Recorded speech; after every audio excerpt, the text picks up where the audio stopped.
ప్రపంచవ్యాప్తంగా electric vehicles demand పెరుగుతోంది. కొన్ని కంపెనీలు సేల్స్లో కొత్త రికార్డులు క్రియేట్ చేస్తున్నాయి. చైనాకు చెందిన BYD కంపెనీ తన ఫుల్ ఇయర్ సేల్స్ టార్గెట్ని రీచ్ అయింది. త్వరలో టెస్లాను అధిగమించి ప్రపంచంలోనే అతిపెద్ద ఎలక్ట్రిక్ వాహన తయారీదారుగా అవతరించే అవకాశం ఉంది. ఇది కంపెనీకి బిగ్ మైల్ స్టోన్ అవుతుంది.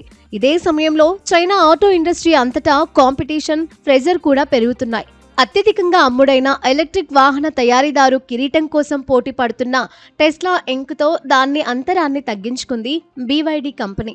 నిస్సాన్ మోటార్కో, వోక్స్వ్యాగన్ AG ఇంకా స్టెల్లాంటిస్ NV వంటి లెగసీ ఆటో దిగ్గజాలు ఎదుర్కొంటున్న సంక్షోభానికి భిన్నంగా BYD బెస్ట్ సేలింగ్ కార్ బ్రాండ్గా ఎదగడం ఒక రికార్డుగా నిలుస్తోంది.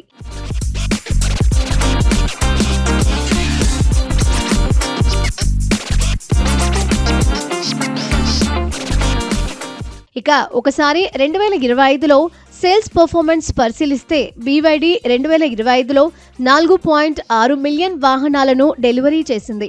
ఇది మునుపటి సంవత్సరం కంటే 7.7% ఎక్కువ. 2025 సెప్టెంబర్లో ప్రకటించిన కంపెనీ రివైజ్డ్ ఫుల్ ఇయర్ టార్గెట్ని చేరుకుంది. అమ్మకాల్లో fully electric vehicles, plug in hybrids దాదాపు సమానంగా ఉన్నాయి. BYD హాంకాంగ్ లిస్టెడ్ షేర్లు కొత్త సంవత్సరం మొదటి ట్రేడింగ్ రోజున 2.3% వరకు పెరిగాయి. BYD యొక్క పెరుగుదల ప్రపంచవ్యాప్తంగా అత్యధికంగా అమ్ముడవుతున్న కార్ల తయారీదారులలో దాని స్థానాన్ని సుస్థిరం చేసుకోవడానికి సహాయపడుతుంది. మొత్తం అమ్మకాలలో దాని పెరుగుదల వార్షిక ప్రాతిపదికన ఫోర్డ్ మోటార్ కో మరియు హోండా మోటార్ కోలను అధిగమించడానికి దగ్గరగా ఉంది.